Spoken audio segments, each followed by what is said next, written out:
Okey, sekarang nak ajar macam mana connect new dengan you punya wifi. So step 1, you mesti angkat satu phone.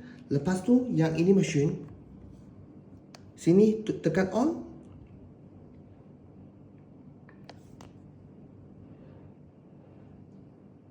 Connecting to the network. Okey, tunggu sekejap. Lepas tu macam mana connect. Tekan ini M. Lepas ada tengok Wi-Fi confident tak? Tekan hijau.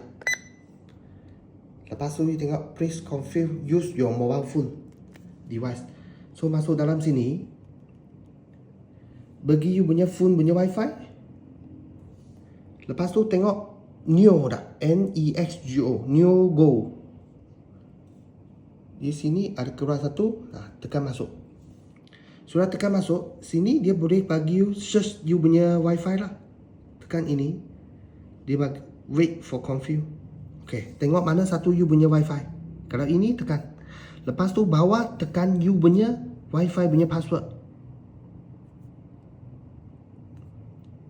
Tekan wait for connecting.